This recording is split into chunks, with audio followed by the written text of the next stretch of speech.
The rain lashed against the glass ceiling of Evergreen Mall, each drop pounding like a restless drumbeat. Occasional flashes of lightning illuminated the near-empty parking lot, revealing only a few scattered cars, their windshields glistening with water. The storm had driven most shoppers away early, leaving behind a ghostly quiet that clung to the air like a thick fog. Inside, Ethan Carter adjusted his security jacket, pulling it tighter as he made his first rounds of the night. He had worked here for years and knew the rhythms of the mall, the distant chatter of the cleaning crew, the occasional rustling of closing storefronts, the soft whir of vending machines. But tonight felt different. It wasn't just the storm. Something about the silence was off. He walked past the darkened storefronts, mannequins frozen in eerie poses behind glass windows. As he turned into the west atrium, the overhead lights flickered, buzzing for a moment before stabilizing again. Probably just the storm messing with the power grid, he told himself. But that didn't explain why the place felt so wrong. Then a sound. Soft, muffled, crying. Ethan stopped in his tracks. The faint sobbing echoed from the corridor near Toy Castle, an old toy store that had shut down months ago. Its once bright sign was now coated in dust, its windows dark and empty. His pulse quickened. No one should be here this late. He gripped his flashlight and moved toward the sound, his boots scuffing lightly against the polished tile floor. As he reached the dimly lit hallway, the crying grew clearer. He swept his flashlight beam across the floor and a small figure, sitting alone, a boy no older than 6. He was huddled against the wall, knees drawn to his chest, trembling.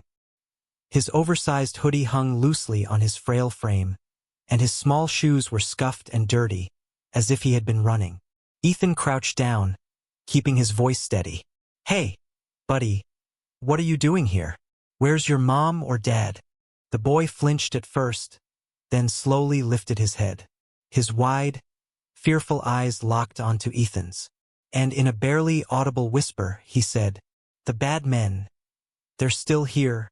Ethan's stomach tightened at the boy's words. "The bad men. They're still here." He knelt in front of the kid, lowering his voice. "What do you mean, buddy? Are you lost? Where's your mom or dad?" The boy shook his head violently, his tiny hands gripping the fabric of his oversized hoodie. I ran away," he murmured, barely above a whisper. "They were gonna take me." Ethan's pulse quickened. He had dealt with lost kids before, curious toddlers who wandered off, distracted kids who strayed too far from their parents. But this wasn't a kid who had just gotten separated in a store. This was a kid who had been running. The mall was closing. There were no families left inside. The last employees should have been clocking out by now. No child should be alone here. So how had Liam gotten inside? And more importantly, who had he been running from? Ethan exhaled slowly, reaching for his radio. "All right, buddy. Let's get you somewhere safe. I'll call my supervisor and..." Static. His stomach dropped. He adjusted the dial, trying a different channel. "Dispatch, this is Carter. I have a lost child near the West Atrium." "Repeat. I have a lost child." Nothing. No response. The radio system had backup power. It didn't just die. Unless someone tampered with it. Liam suddenly gasped and yanked on Ethan's sleeve. "Shoo!"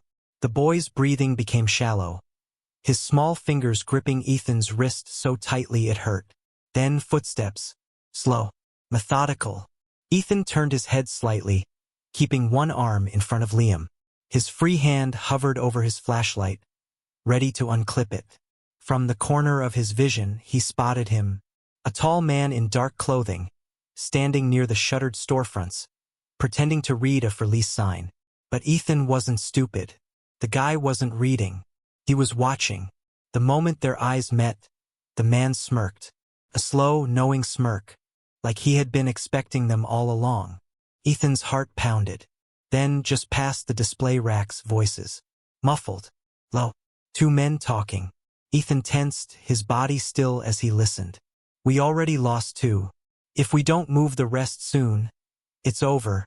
Ethan's blood ran cold. This wasn't just about Liam. There were more children. And if these men were panicking, It meant they were running out of time. Ethan clenched his jaw. He was done waiting.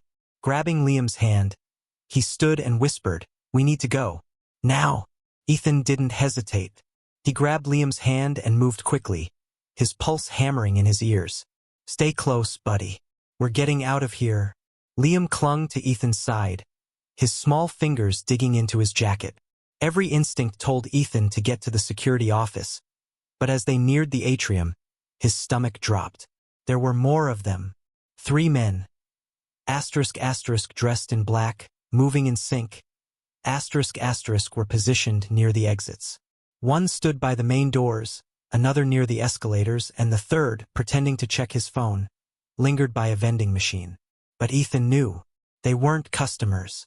They weren't employees. And they weren't here by accident. He slowed his steps, his grip tightening around Liam's hand. Turning back wasn't an option. Then the lights flickered. For a brief second, the entire mall went black. A deep humming noise filled the air, and suddenly, the security cameras powered down. The mall lost power. Ethan swore under his breath. That wasn't a storm-related outage. That was planned.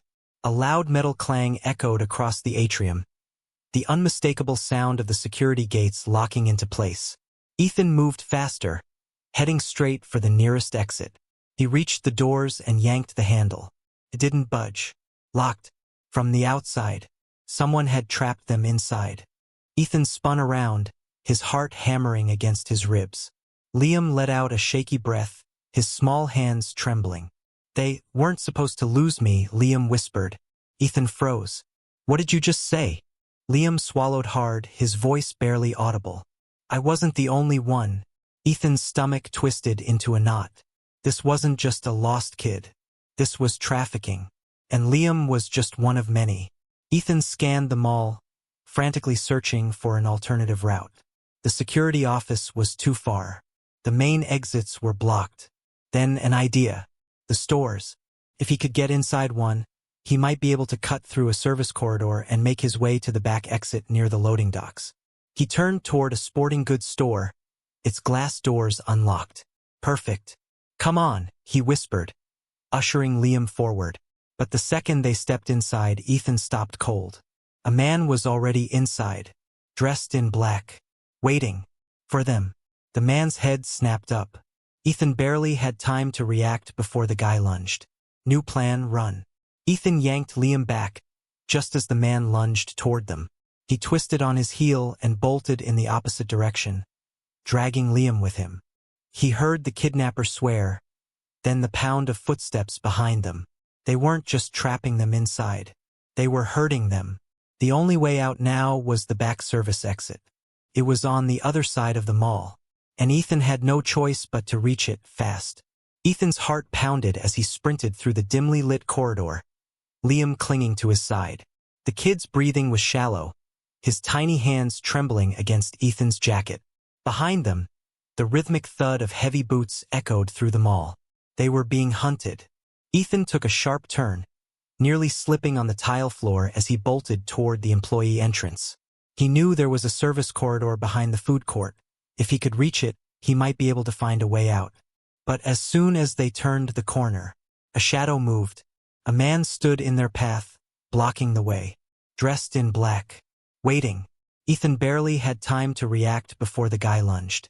Ethan twisted, shoving Liam behind him as the man swung at him. A fist connected with Ethan's ribs. Sharp pain shot through his side.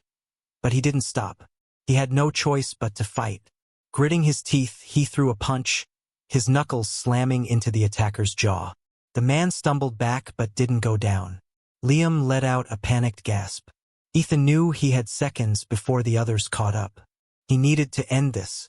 His eyes darted to a nearby directory sign, one of those heavy, metal-framed mall maps bolted to the ground. He grabbed the edge, using all his strength to yank it loose. With a grunt, he swung it with full force, slamming it against the kidnapper's head. The man crashed against the wall, slumping to the ground. Ethan didn't wait to see if he got back up. Grabbing Liam's hand, he took off running. They sprinted toward the service corridor entrance, Ethan reaching for the door handle. Locked. His heart sank. Liam let out a small sob, and Ethan felt the frustration burning in his chest. No way through. The sound of footsteps closing in sent a jolt of panic through him. He turned back toward the main floor, the only way left to run. Just as they reached the food court, Ethan heard a sharp whistle from the side. "Pest! Carter! Over here!" Ethan turned, spotting a familiar figure crouched near a janitor's supply closet. Miguel, the mall's janitor. Miguel had been working at Evergreen for as long as Ethan could remember. He was gruff, a man of few words, but he was sharp. He knew the ins and outs of the entire building. Ethan didn't hesitate. He ran straight to him. "What the hell is going on?" Miguel hissed, eyes flicking between Liam and the dark figures approaching from the far end of the mall. "Kidnappers. Human trafficking." They locked the exits. Ethan barely got the words out. Miguel cursed under his breath, then yanked a set of keys from his belt. The alarms. Ethan's eyes widened, creating a distraction. Miguel moved fast. He dashed toward the nearest fire alarm panel, jammed the key into the switch, and wawawa-angle. The entire mall exploded with noise. The fire alarm's piercing screech bounced off the walls, red emergency lights flashing wildly. The kidnappers flinched, momentarily disoriented. Miguel grabbed Ethan's arm. "Go. Now!" Ethan didn't hesitate. He lifted Liam and bolted toward the service corridors, weaving through the chaos. But just as they reached the emergency exit, Liam's tiny voice cut through the noise. "They weren't waiting for me." Ethan froze. "What?" Liam's tear-filled eyes locked onto his. His next words sent a cold chill down Ethan's spine. "There are other kids." Ethan's breath caught.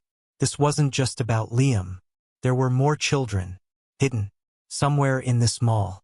And if they left now, they'd be leaving them behind. Ethan sprinted through the dimly lit corridor. Liam's small hand clenched tightly in his.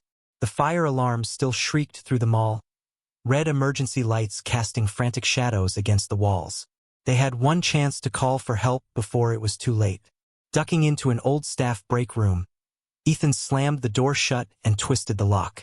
The room smelled of dust and stale coffee, with most of the furniture removed, leaving behind only a few overturned chairs and a single wall-mounted phone. Ethan rushed toward it, grabbing the receiver. His hands were shaking as he dialed. 911. It rang once, twice, then a voice. 911. What's your emergency? Ethan nearly collapsed in relief. This is Ethan Carter. I'm a security guard at Evergreen Mall. I have a 6-year-old boy with me, Liam. There are armed men inside the mall. They've locked the exits. They cut the power. This is a trafficking operation. There are other kids hidden somewhere inside. You need to send everything you've got. Now! The dispatcher's voice immediately sharpened. Hold the line. Officers are en route. Ethan exhaled shakily, pressing his forehead against the wall. 5 minutes. They just had to hold on for 5 minutes. Then the door exploded open. A masked attacker lunged into the room. Ethan barely had time to react before the man slammed into him, knocking the phone from his hand. Crashed to the floor, the dial tone blaring. Liam screamed. The man was strong, trying to force Ethan to the ground, his gloved hands reaching for his throat. Ethan twisted, grabbing a metal chair and swinging it into the attacker's ribs. The kidnapper grunted, stumbling back, but not down. He recovered quickly, throwing a punch toward Ethan's face. Ethan barely dodged, feeling the wind of the impact graze his cheek. He had to end this. With one last desperate move, Ethan lunged forward and tackled the man, slamming him into a row of metal lockers. The impact sent the attacker crumpling to the floor, dazed. Ethan didn't waste time. He grabbed Liam and ran. "Where are the other kids?" he panted. Liam sniffled, his voice barely above a whisper. "It smells like metal and oil. That's where they kept us." Ethan's heart pounded harder as they reached the maintenance storage units. Padlocked doors lined the hallway, all except one. It was slightly ajar. Ethan hesitated. Liam tugged on his sleeve, his voice trembling. "This is it." Ethan took a steadying breath, then slowly pushed the door open. Inside, The air was thick with dust and the faint scent of gasoline. And in the dim glow of his flashlight, 3 children huddled together in the corner. 2 boys and a girl, all barely older than Liam. They were shaking, eyes wide with terror. Ethan's breath caught in his throat. Liam ran forward, grabbing one of the boys' hands. "I told you I'd come back." The cavalry arrives. Then gunshots. The unmistakable screech of tires filled the air, followed by the pounding of boots on pavement. Through the distant corridors, Ethan heard it, shouting. Orders being yelled. Police. The kidnappers had realized the authorities were here. And now, they were trying to escape. "Stay here. Don't move," Ethan told the kids before racing toward the nearest exit. Through the flickering emergency lights, he saw it. One of the kidnappers running toward the loading docks. A black SUV was waiting, its engine running. But before the man could reach it, a gunshot rang out. Ethan ducked instinctively. Seconds later, a voice boomed through the mall. "Police! Get on the ground!" Within moments, armed officers flooded the building, weapons drawn. The kidnappers were surrounded. It was over. Ethan led the officers back to the storage unit, his hands shaking as he showed them the 3 children. One of the detectives knelt beside Liam, speaking softly. "Do you know these kids?" Liam nodded, his voice breaking. "I was with them. Before I got away." Ethan's throat tightened. Liam had escaped earlier that night. But the others, they hadn't been so lucky. The officer turned to Ethan. "If you hadn't found him, if you hadn't stayed," he didn't need to finish the sentence. Ethan already knew. By the next morning, the story was everywhere. Security guard saves kidnapped children from human trafficking ring. News stations ran the footage of the police raid, showing officers leading the kidnapped children out of the mall. Ethan was being hailed as a hero. Mall management offered him a promotion. Companies offered him better jobs. People he didn't even know donated money to thank him for what he had done. But Ethan didn't care about any of that. All that mattered was that Liam and the other kids were safe. He had done what no one else had. He had listened. And because of that, 4 lives were saved. Ethan sat on the bench outside the hospital, his hands still trembling slightly from the adrenaline that had coursed through his body all night. The morning air was crisp, the city slowly waking up, oblivious to the nightmare that had unfolded just hours ago. But Ethan? He would never forget. Inside, Liam was safe. The doctors had checked him over, the police had taken his statement, and now he was about to see his mother again. Ethan let out a slow breath, rubbing his tired eyes. He hadn't slept, but he wasn't sure he wanted to. Every time he closed his eyes, he saw the dark corridors of the mall, heard Liam's whisper, "They weren't supposed to lose me." That one sentence had changed everything. And now, the whole world knew what had happened. By the time the sun fully rose, the news had spread. Security guard saves kidnapped children from human trafficking ring. Hero guard stops criminal operation in local mall. 4 missing children recovered. Thanks to one man's bravery, the media storm was relentless. News vans lined up outside the mall, reporters clamoring for interviews. His phone buzzed nonstop, calls from journalists, job offers from security firms, even strangers sending donations as a thank you. Mall management offered him a promotion. Other security companies wanted to hire him, better positions, better pay. The entire world saw him as a hero. But Ethan? He wasn't thinking about any of that. All that mattered was one thing. Ethan stood just outside the hospital room, watching as Liam's mother burst through the doors. The second she saw him, she collapsed to her knees, sobbing. Liam ran into her arms, clutching onto her so tightly Ethan thought he might never let go. She kept whispering his name, rocking him back and forth, tears falling freely down her face. Ethan felt a lump rise in his throat. 2 weeks. That's how long she had been looking for him.